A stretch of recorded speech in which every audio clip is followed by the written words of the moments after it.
Olá, pessoal. Boa tarde. Vamos iniciar mais um webinar aí com um tema um pouco mais técnico do que os anteriores, mas a ideia é a gente tocar no tema de protocolos de comunicação e o porquê de um protocolo de comunicação aberto. Quais as suas diferenças, o que isso tende a agregar, o que isso tende a ser um ponto positivo nas instalações. Beleza?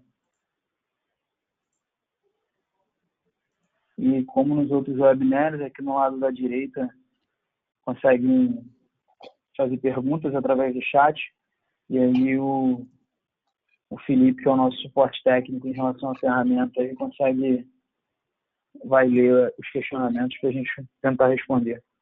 Hoje o Thiago também está online. Caso tenha alguma dúvida que eu não consiga responder, o Thiago pode entrar no áudio aí também. Beleza? Então vamos começar.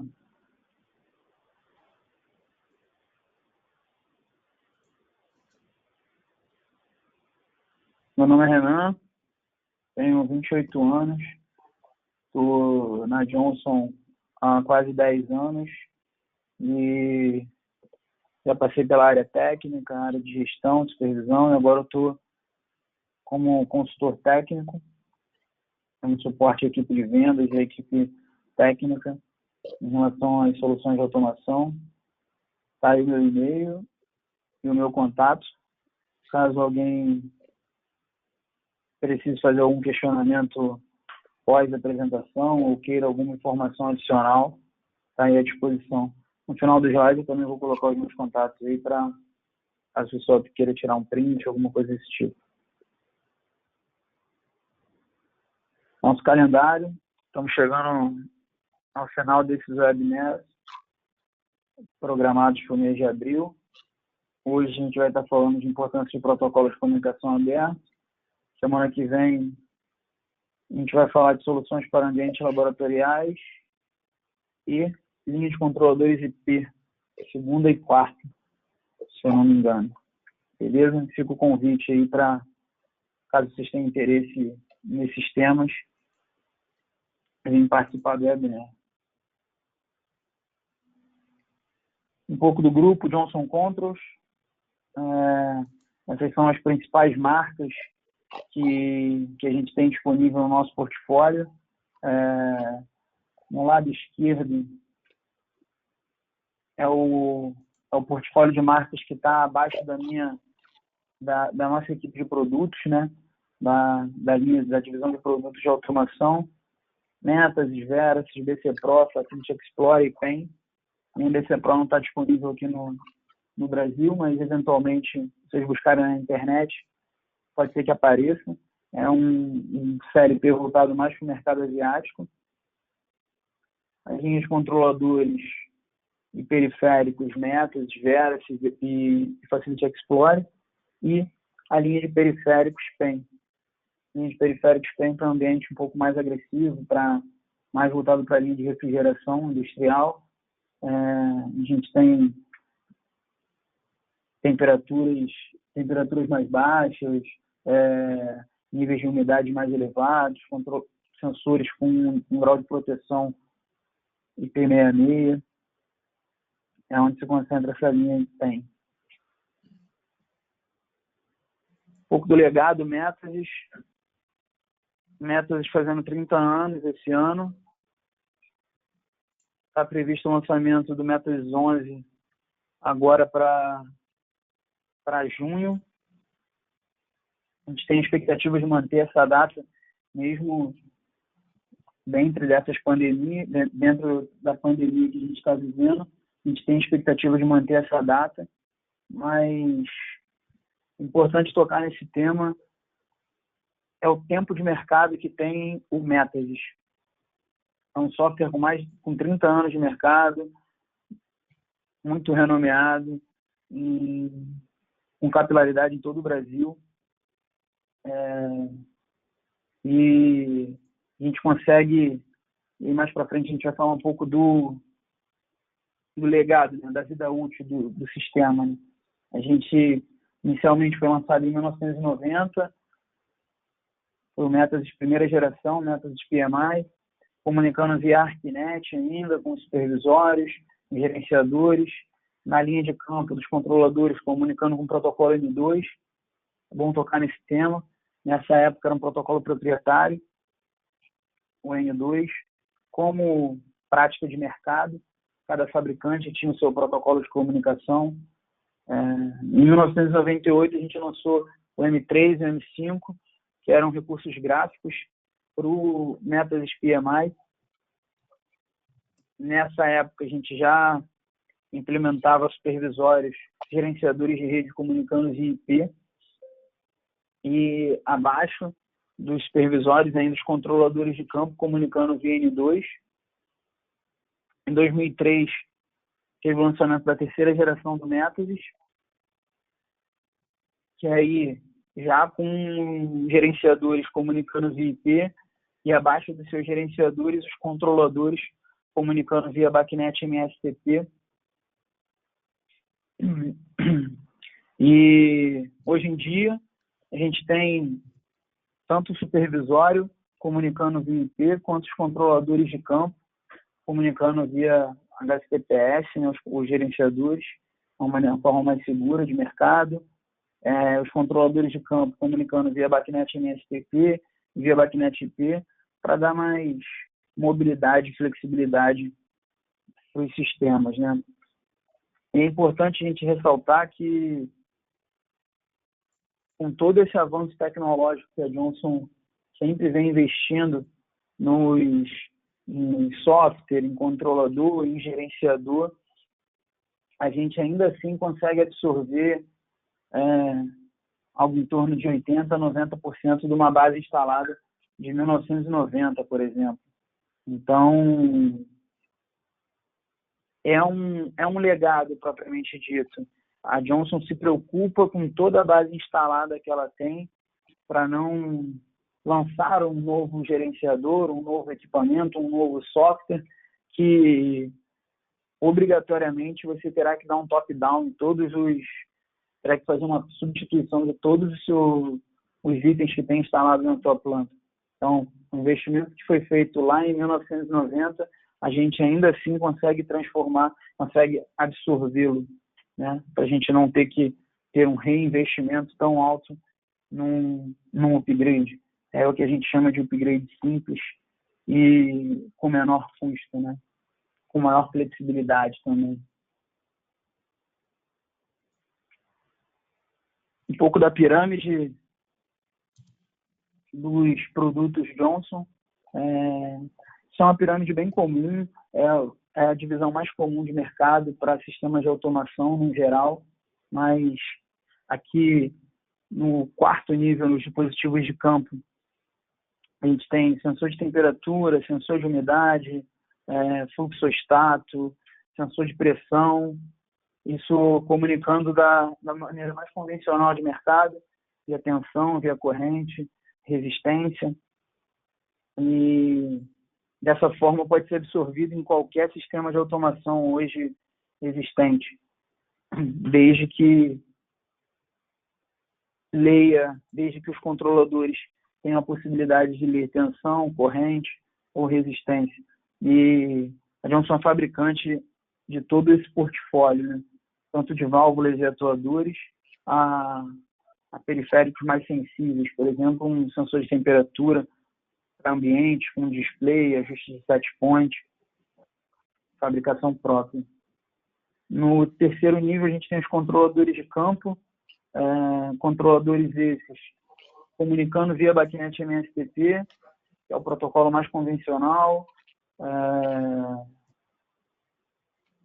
Dessa forma, ele pode ser integrado a qualquer sistema de automação, tanto sistema de automação já instalado de terceiros, quanto uma planta nova. Por essa peculiaridade, por serem BACnet, a gente também consegue absorver controladores de terceiro, tá? E esses controladores de campo, como eu falei lá atrás, ainda comunicam via N2 também, para a gente poder manter o nosso legado, o parque que a gente tem instalado. Por exemplo, se um único dispositivo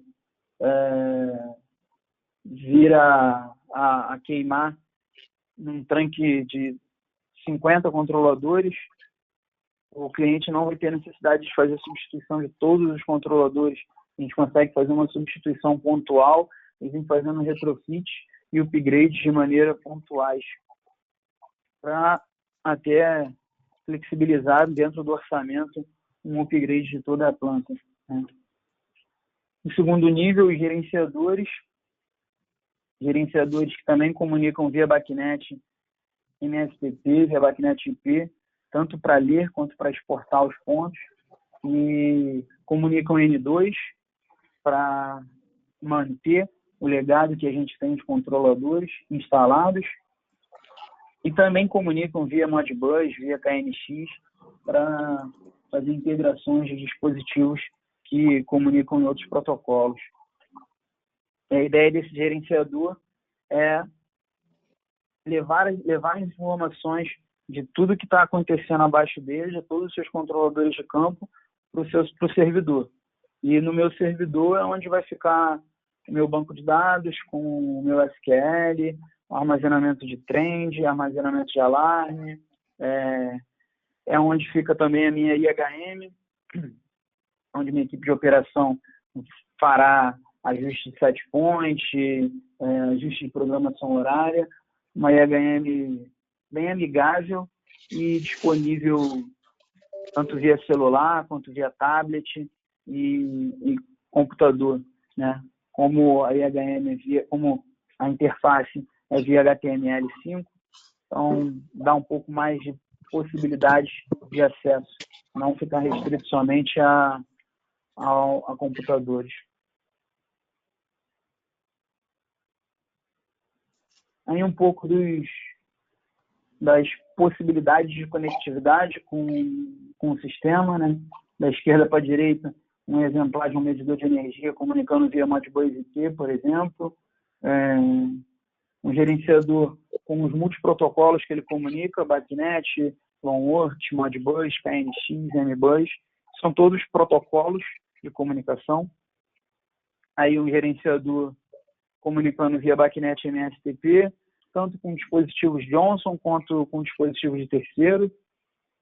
Um tanque de comunicação, um barramento de comunicação ao lado, comunicando N2 com a família de controladores antigos. Um exemplar de integração com painel de incêndio, com uma sinalização de porta, que seria algo com controle de acesso.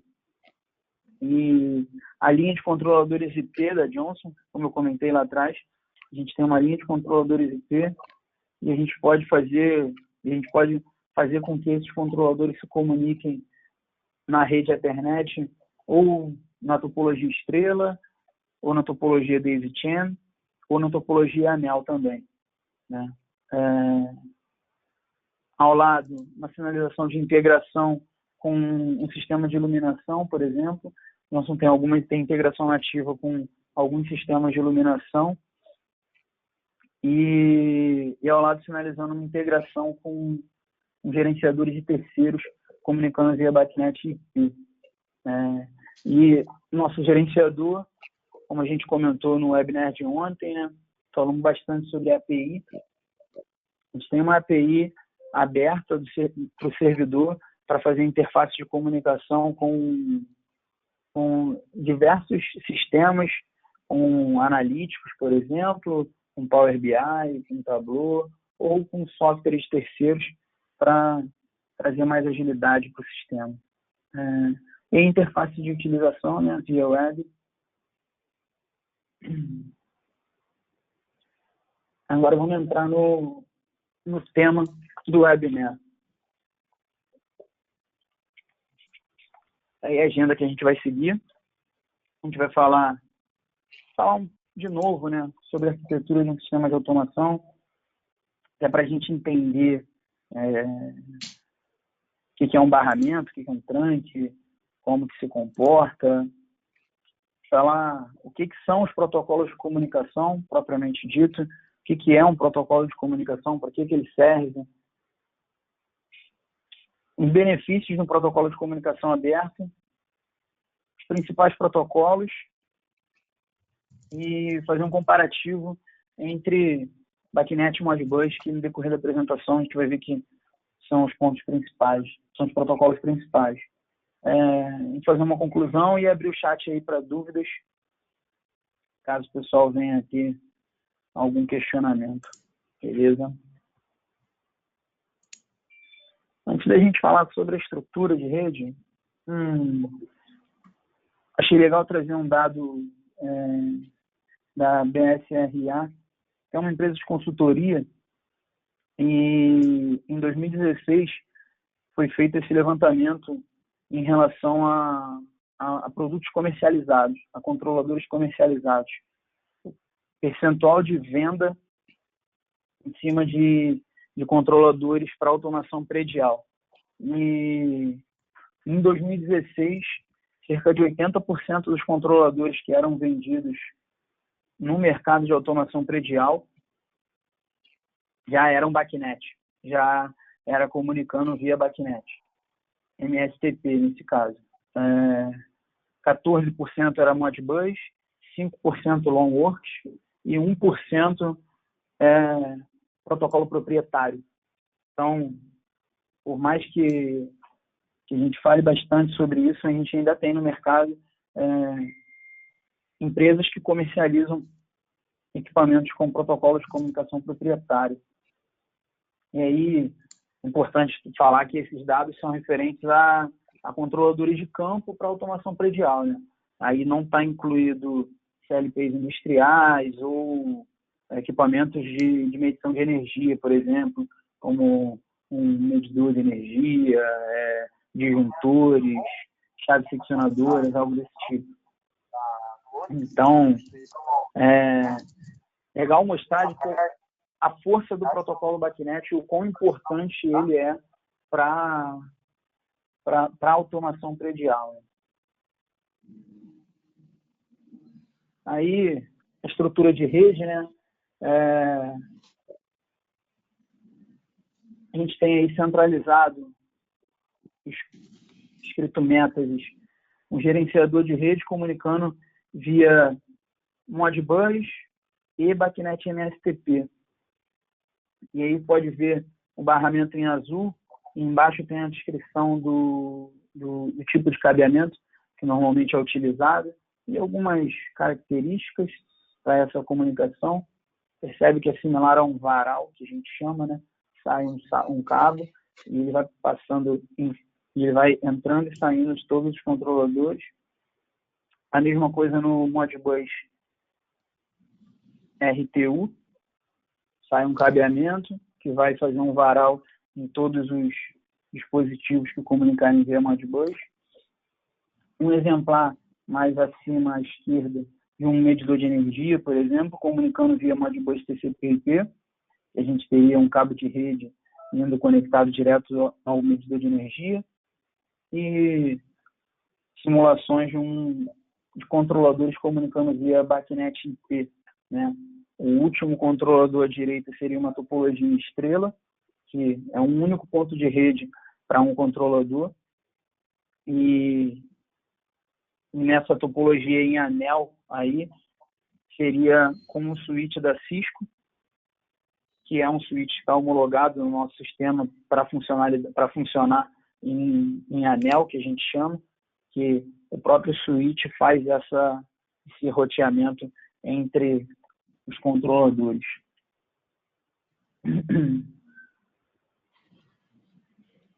Então, o que é um protocolo de comunicação, né?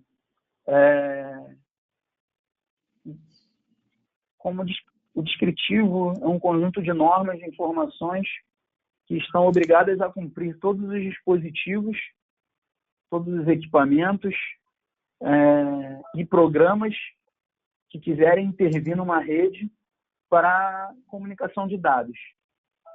E aí eu coloquei esse slide para a gente diferenciar de por que eu não posso colocar, por exemplo, dois controladores com protocolos de comunicação diferentes no mesmo barramento, por exemplo. Isso, numa analogia, seria como se o BACnet falasse inglês e o Modbus falasse português, por exemplo. Teria um conflito de informação. A gente não conseguiria trocar dados. Não teria como um gerenciador falar português e inglês no mesmo veículo, no mesmo meio físico, né? Então, obrigatoriamente, a gente tem que apartar esses tranques de comunicação. E a gente chama de tranque de comunicação esse barramento que sai do meu gerenciador e ele vai entrar em um dispositivo, sair, entrar no outro e sair. Isso é o tranque de comunicação, né? E acima desse tranque, sinalizamos os controladores. Então, se eu quero comunicar controladores com protocolos diferentes, eu obrigatoriamente vou ter que ter alguém para gerenciar isso. E eu vou ter que correr fisicamente cabos separados. Eu não consigo acumular todos os controladores no mesmo cabeamento. Existem alguns outros recursos para a gente fazer esse tipo de comunicação, mas isso é a forma mais convencional. E falar um pouco dos meios físicos, né? Da esquerda para a direita, a gente tem o RJ45, que é o cabo de internet, né? É aquele cabo crimpado com as suas combinações de cores. E esse cabo é utilizado para comunicação IP. Ele vai se comunicar, é um cabo Ethernet, ele vai entrar num switch e vai ser conectado num controlador de campo, né? Uma limitação para esse cabo são 100 metros em cada ponta, de ponta a ponta, né? Cada ponta dessa aqui pode ter no máximo 100 metros para comunicação. Esse cabo no meio é o RS485, né? Que é a demonstração do slide anterior, onde a gente sai um par trançado de cabo. No Modbus, normalmente é utilizado um par trançado, para controladores BACnet também. Um par trançado, e ele vai sair do gerenciador, e ele vai entrar e sair de cada controlador de campo. Beleza? Ao lado é o cabo RS232, pouco utilizado devido às suas infinitas limitações, né? Ele só pode comunicar ponto a ponto, então e a minha limitação é de 10 metros, mais ou menos.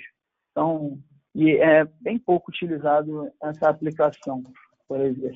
Normalmente, a gente utiliza um conversor de RS232 para RS485, e aí a gente consegue aumentar um pouco esse tamanho, né? No caso do cabo RS485, a limitação, quando se tem 2 fios só, que é o par, é 1.200 metros. Quando tem esse incremento de um cabo a mais como referência, que a gente chama, aí a gente consegue expandir para 1.500 metros.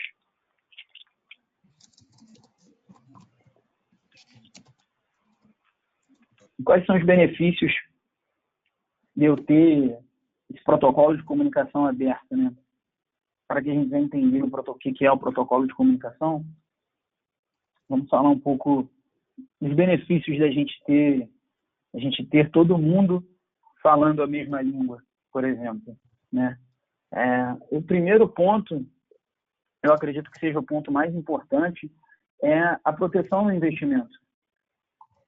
Porque vamos colocar como um exemplo, eu construí um prédio de 15 andares e eu escolhi a solução de um fabricante X, que na época estava com um melhor custo-benefício, ia suprir todas as minhas necessidades, porém, os controladores dele foram desenvolvidos por ele e é um protocolo de comunicação próprio. Mas ninguém conversa naquele protocolo de comunicação.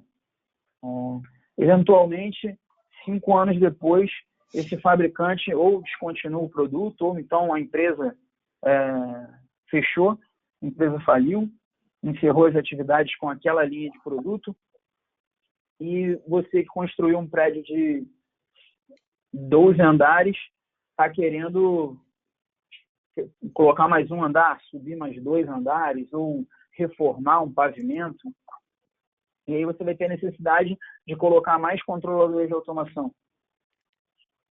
Se aquele fabricante não tiver mais esse protocolo de comunicação que ele estava se propondo a fazer na época, obrigatoriamente você vai ter que substituir todo o seu sistema de automação para que ele possa funcionar integrado, né? A gente não conseguiria, não teria como fazer com que expandisse esse sistema, porque aquele protocolo de comunicação ali o cliente não trabalha mais com o fabricante não pratica mais aquele protocolo de comunicação. Isso é um problema. Independência de fabricante. Eu coloquei essa mensagem aí porque muitas vezes que eu faço apresentação para cliente, normalmente levanta-se esse ponto de estar casado com o fornecedor, com o fabricante. E quando a gente coloca um protocolo de comunicação aberto, essa independência é real, porque é um protocolo de comunicação que todo mundo conhece. Então vai ser natural que qualquer outro fabricante ou qualquer outra empresa que venha a mexer no sistema consiga absorver não há mudança nos pagamentos que estão em andamento. O Felipe, essa seria só um minutinho, pessoal. Eu acho que o áudio do Felipe está aberto. Felipe. Tá, beleza, vamos voltar. Essa questão da independência de fabricante. Qualquer outro dispositivo que eu adquirir naquele protocolo de comunicação vai ser absorvido no meu sistema e eu não vou ficar dependendo simplesmente e unicamente de um único fabricante. Né? A livre concorrência. Eu posso expandir parte do meu sistema e isso vai ser aberto para qualquer empresa que tenha produtos naquele protocolo de comunicação aberto, que hoje diria 90% do mercado. E a facilidade de integração. Como a gente tem um protocolo padrão, né, existem padrões para envio e recebimento de mensagem, existem pacotes pré-montados que aí vai facilitar a integração entre multifabricantes, por exemplo.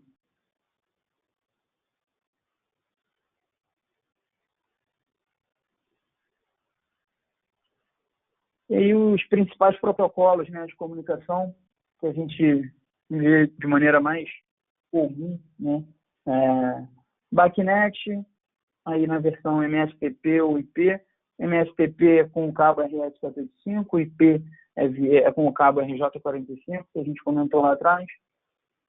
O Modbus, TCP/IP e RTU com cabo RS485, TCP/IP com RJ45. O protocolo KNX é um protocolo bem recente, está sendo muito utilizado em sistemas de iluminação, principalmente, e está tendo uma abrangência muito grande no mercado europeu. A Johnson está desenvolvendo algumas soluções em KNX, ainda em fase de teste. A gente está testando uma solução para sistema, para rede de hotelaria, mas ainda está em fase de desenvolvimento. O Longword é um protocolo mais antigo também, mas e pouco utilizado hoje. O Profibus é incomum encontrar esse protocolo no mercado de automação predial. Esse protocolo é mais utilizado na área industrial, na área de PLCs industriais, porque são equipamentos, são produtos mais caros, são equipamentos mais caros e tem uma exigência diferente, né? São mercados diferentes, digamos assim. E aí, falar um pouco agora dos dois principais protocolos que a gente tem, né? Que é o Modbus e o BACnet, né? O Modbus é um protocolo bem antigo. O pessoal que fez eletrônica na escola ou na faculdade sempre ouviu muito falar do protocolo Modbus. Foi lançado em 1970 pela Modcon, empresa essa que posteriormente virou Schneider. Em 2004 foi passado os direitos do protocolo de comunicação para Modbus Organization, que seria uma organização para o protocolo Modbus.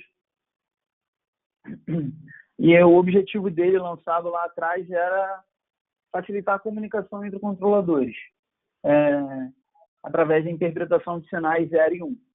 Seriam os bits, que a gente chama, né? E como o protocolo Modbus não tem uma norma muito rígida, que a gente chama, quanto às suas características físicas e tudo mais, é um protocolo mais fácil de se desenvolver. Eu, por exemplo, posso criar um controlador em casa e eu vou falar que ele vai falar Modbus. Como tanto não tem uma norma muito rígida e não tem padrões muito específicos, né? Os padrões são bem amplos, então eu posso desenvolver um Modbus no meu padrão e colocar ele no mercado com a minha tabela de variável. Então, por isso que é um protocolo muito mais comum de se encontrar no mercado, né? E aí embaixo um exemplar do mapa de registro dele, né? Eu tenho essas infinitas combinações para descrever as minhas variáveis Modbus. E a gente tem as principais características da estrutura de rede. O meu mestre, né, que é sinalizado pelo gerenciador Johnson, ele faz um looping por determinado tempo na rede. O que seria esse looping? Eu configuro esse tempo de varredura do meu master no meu barramento de comunicação em busca de alterações em variáveis. Por exemplo, se o meu registro de temperatura teve alguma alteração de meio grau, 1 grau, alguma coisa nesse sentido. E aí, esse registro, quando eu faço esse loop, eu busco essa informação no meu sistema. Então, todos os PLCs só passam informação para o master na sua vez de passar informação para o master, que é quando o master vai no primeiro controlador e perguntar: você teve alguma alteração nos seus registros? Ah, não tive. Então, eu vou para o meu segundo controlador, vou para o meu terceiro, vou para o meu quarto. E eu fico fazendo esse loop constante na minha rede, né? É recomendado um máximo de 1.200 metros e 32 controladores por rede RTU. E cada fabricante de equipamento Modbus cria sua própria tabela de variáveis, né? E aí, por exemplo, um exemplar de um medidor de energia com as suas variáveis descritas aí, por exemplo. Beleza? E aí o protocolo BACnet, né? Foi um protocolo voltado para automação predial e ar-condicionado, principalmente ar-condicionado. Foi lançado em 1995 sob jurisdição da ASHO, que é a Associação Americana de Ar-Condicionado, e depois se tornou o padrão ANSI, né, que é o padrão americano. E como característica bem forte desse protocolo, né, é que todos os controladores têm que ter a certificação. Tem que ter um selo de certificação BTL, que a gente chama, que esse controlador foi submetido a N testes nesse laboratório e ele foi condicionado em situações extremas, que a gente diria, e aí o dispositivo ele tem um selo de certificação que ele vai funcionar conforme os padrões BACnet. O que seria esse padrão BACnet, por exemplo, né? Aí embaixo, a forma de comunicação dos controladores Master Slave com Token Path, porque o controlador que seria o slave, o escravo, ele envia informação para o master informando, olha, eu tive uma alteração no bit tal, eu tive uma alteração no meu endereço tal, minha temperatura saiu de 22 e foi para 22.1 agora, né? E isso ele faz através de COV configurável, né? Que é o Change of Value, que seria o mínimo valor de alteração na minha variável para eu poder reportar isso para o meu master, né? E dentro desse pacote de informação, né, que a gente fala, que ele não envia somente uma única informação, ele envia um pacote de informação com informações em relação ao nome do dispositivo, ao tipo de objeto, e propriedades como resolução da variável, se o meu ponto quantas casas decimais tem no meu ponto, unidades de medida, se dentro deste ponto foi configurado alguma informação a mais, como alarme, trend, ele também carrega essas variáveis. E aí, a arquitetura de rede, né? E as principais características que eu comentei, é um protocolo mais eficiente nessa transmissão de dados via COS e COS, que a gente chama, né? Porque o meu gerenciador, o meu master, ele não precisa mais ficar rodando um looping na minha rede. O meu slave vai virar para o master e falar, olha só, eu tive uma alteração nessa variável, eu tive uma alteração nessa outra variável. É um protocolo que exige uma certificação, então eu tenho certeza que todos os meus dispositivos vão estar funcionando conforme o que está descrito na tabela que a Asher criou para o padrão do protocolo. É uma funcionalidade muito interessante do BACnet, que é o Auto-Discover. O que seria esse Auto-Discover? Isso é característico do BACnet, então todos os fabricantes teriam, né? O meu gerenciador, quando ele for mapear esses controladores e os pontos que estão dentro desse controlador na sua rede, ele, dentro do meu gerenciador, dou uma autobusca, e aí o meu gerenciador já mapeia todos os controladores com os seus pontos dentro do seu controlador. Eu não preciso mais direcionar um controlador e dentro desse controlador eu criar uma tabela de variável para cada controlador. Isso é um auto-discover. Então, qualquer dispositivo que eu colocar na rede que comunique via BACnet, quando eu der um buscar na rede, ele já vai subir automaticamente na minha tela. É uma rede que permite a comunicação entre controladores sem a necessidade de um gerenciador, por exemplo, sem a necessidade de um master, né? Como é um master slave, eventualmente o controlador ele vai se comportar como master ou como slave boa parte do tempo no trunk. Então eu posso, por exemplo, fazer com que um controlador escreva em um outro controlador isoladamente, sem precisar de alguém gerenciando essa comunicação entre eles, né? A facilidade de integração com outros fabricantes, que a gente comentou, e a função de leitura e escrita, né? A padronização de objetos. Então, não só padrões de pontos, né? eu não vou dizer, todos os controladores eles vão ter os padrões de entrada analógica, saída analógica, entrada virtual, saída virtual, mas ainda, além disso, eu tenho um objeto de programação horária. O que isso quer dizer? O meu controlador, lá no campo, ele tem uma programação horária embarcada dentro dele. Então, quando eu desenvolver aquela lógica de controle, eu vou criar um objeto de programação horária. E essa programação horária vai ser mapeado no meu gerenciador junto. Vai o meu pacote completo. Então, eu tende a ganhar, tende a agregar, tende a economizar a hora de engenharia para fazer para programação. Por quê? Quando eu desenvolver o meu processo lógico, eu já vou criar a minha programação horária. E eu não vou precisar, quando eu mapear minha tabela no meu gerenciador, eu adicionar uma programação horária naquele dispositivo. Vamos pensar em 100 controladores. Está falando de criação em máquina, por exemplo. E a mesma coisa para trend, que é tendência, e alarmes, né?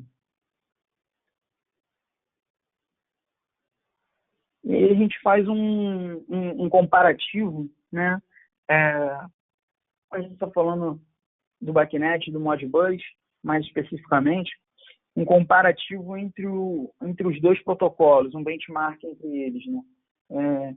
Em relação ao protocolo de comunicação, o BACnet tem exigência e tem um selo de certificação no site do BTL, que é o laboratório. Você consegue certificar de todos os fabricantes quais têm a certificação para qual produto é certificado desse fabricante. Então, isso tende a te dar um pouco mais de segurança. No Modbus, a gente não tem essa necessidade de uma certificação. A arquitetura de rede, o MSTP funciona, como a gente comentou, com COS e COS. Então, tende a ser uma comunicação mais rápida, diferente do RTU, que eu configuro o tempo em que o meu master vai ficar fazendo aquele looping na minha rede, né? A quantidade de dispositivos, até 100 equipamentos num BACnet, sendo que eu posso ter mais de um mestre na minha rede, né? Seria, por exemplo, uma ferramenta de configuração. E no Modbus, a gente considera um máximo de 32 dispositivos pelas peculiaridades de cada fabricante. A informação do peer-to-peer, que é a comunicação entre controladores sem a necessidade de um gerenciador. No BACnet a gente permite fazer isso. Comunicação entre master e slave. No BACnet a gente envia que a gente chama de um pacote de informação, né? No Modbus a gente envia a variável em um bit e aquela variável ali vai ter que ser tratada dentro do meu servidor, por exemplo, né? Na questão de investimento, é bem relativo, né? A gente tende a falar que os controladores de BACnet são muito mais caros, o Modbus é mais barato, mas isso é relativo quando a gente coloca em pauta o tempo de configuração, tempo de manutenção, quanto tempo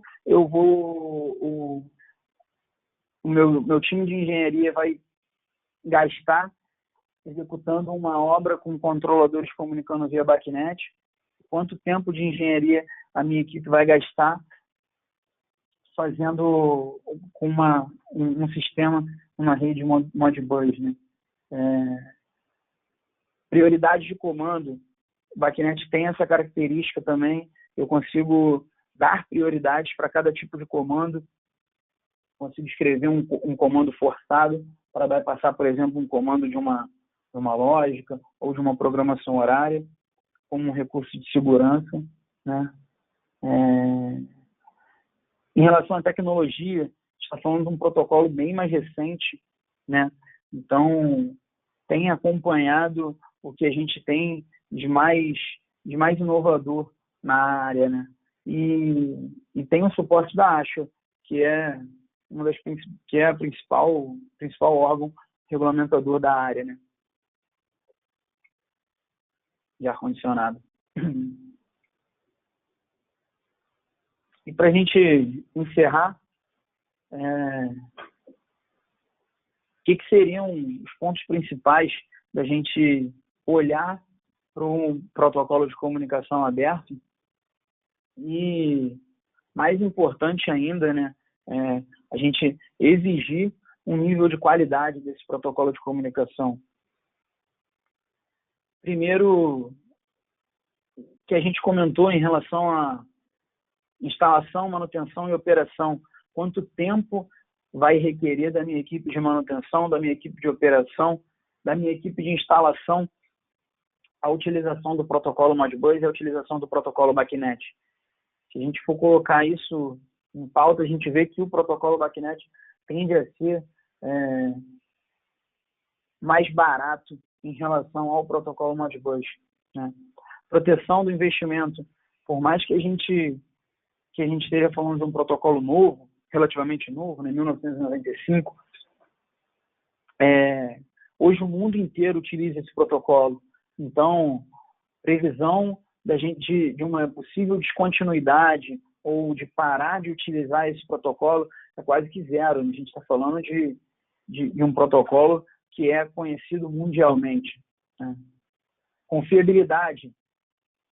Da mesma forma que a gente exige certificações para produtos elétricos, para produtos eletrônicos, é importante a gente exigir esse nível de confiabilidade, esse nível de teste, de certificação, para que, num futuro,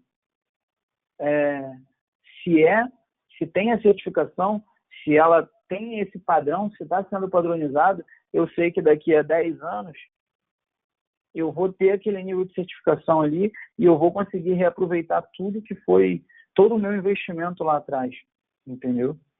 Um protocolo padronizado, por mais que o BACnet, por mais que o Modbus também seja um protocolo padrão, a gente tem características implementadas por cada fabricante. Então, cada fabricante cria a sua tabela de variável e isso vai interferir quando eu for integrar isso no meu sistema. É involuntário de eu pegar um medidor de energia de fabricantes diferentes, por mais que seja protocolo Modbus, o padrão de escrita padrão de leitura e de escrita do fabricante X é diferente do fabricante Y. Porque por mais que eles sejam Modbus, eles não têm um nível de padronização que tem o protocolo BACnet, né? E a tecnologia que a gente comentou de tempo de resposta, né? Do meu slave enviar informação para o meu master e isso se tornar cada vez mais rápido dentro do sistema e eu ter mais agilidade, né? E para fechar, né, acredito que o protocolo de comunicação BACnet tende a ser mais rígido em relação a esse aspecto, tanto de certificação quanto de atualizações, né? O protocolo que tem se falado bastante no mercado. Eu vou abrir o chat para dúvida. Se alguém tiver algum questionamento, me coloca à disposição aí. Obrigado, Renan, pela apresentação. A gente tem algumas dúvidas aqui no chat. A primeira delas é do Júlio, perguntando hoje qual é o menor COV e se é possível configurá-lo. Júlio. Júlio. O menor COV ele é configurável. Então, você pode colocar como um 0.01 até, não cheguei a fazer o teste, mas acredito que é algo em torno de 16 casas decimais para trás, né? Mas, sim, ele é configurável. Perfeito. Aí o Gilberto pergunta, somente confirmando, mesmo com tanta flexibilidade em comunicação, mantemos um nível de segurança que é validado em qualquer empresa ou segmento? Todos os dados podem ser lidos para análise em um BI, através de uma conexão ou de uma API? Sim, sim. A comunicação que a gente está falando é do gerenciador para baixo, né? Então, a comunicação do gerenciador para cima, que seria o API, o servidor é que gerenciaria como trafegar essa informação. Sim, a gente mantém os mesmos níveis de segurança que a gente havia comentado anteriormente. Perfeito, essas são as perguntas do nosso chat, Renan.